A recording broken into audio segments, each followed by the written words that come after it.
It's Brainwash with Dr. Tom and Vocal Chords with Peggy Hustad. Peggy has selected 20 influence songs for us today. Peggy, how'd you come up with your list? Well, it was kind of a long process, but I really had a lot of fun because a lot of times I'm very practical and goal-oriented, and I don't let myself think about music that much if I'm busy doing work.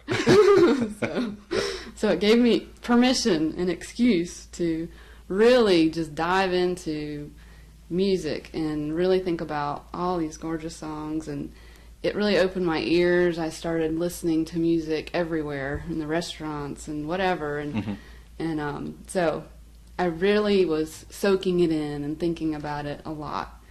And it was very hard to narrow it down. I had a very long list, probably 30 or 40. I'm not supposed to only have 20. And oftentimes I would have an artist that I liked at least 2 or 3 different songs for them. So, but I guess I had to start thinking about why do I like these songs and how have they influenced me as a singer or songwriter.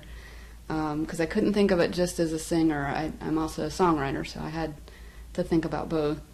So I think it was things like if the person made me want to sing like them, you know, I actually really wanted to copy their style.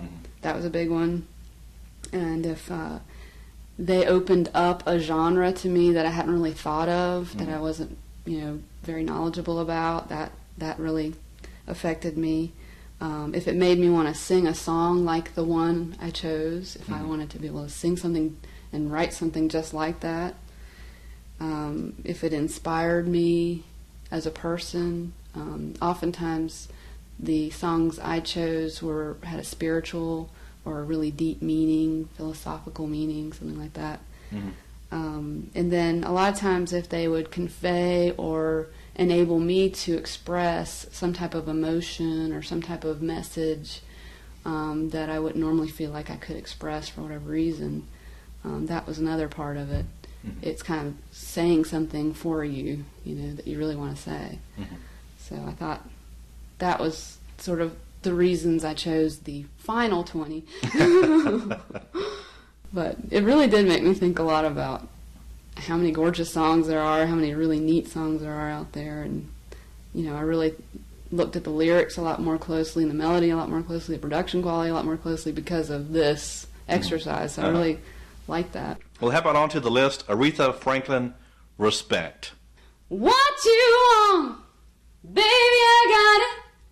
What you need, well, you know I got it. All I'm asking is for respect. Okay, she's got to be the best vocalist on my list. No way. Just in terms of versatility and power and emotion and energy, and she's not one of these people who just hits the note and, you know, she's all over the place. You know, she'll do all kinds of extra inflections and extra ooh and ah and just a little and whatever. And so I really like that. So we could just stop right here, right? Just have Aretha and be done with it? Well, since she is the best, I guess so. And I love the song I chose, Respect, because every time you ever hear that song in a public place, usually like a party or something like that, I don't know if you noticed that every woman will stop what they're doing and start singing. So it's unofficial woman's anthem of power, you know. And at that time, there weren't that many, as far as I can remember, that many songs that were expressing, you know, I have rights to, you know, I need to be respected too, and, you know, I bring something to the relationship too, and things like that. You know, I think of things more like, I love him, I love him, I love him, and where I go, he'll follow. You know, that kind of thing. Or where he goes, he'll follow. If only Susan B. Anthony had this anthem back in those days, right? I know. It would have happened a lot sooner. Yes, exactly. Be inspired. A lot of times a song will convey an emotion or a message that a lot of people don't feel comfortable conveying. A lot of women don't feel comfortable conveying power or strength or anything like that. So, you know, that's one of the reasons they probably all chime in.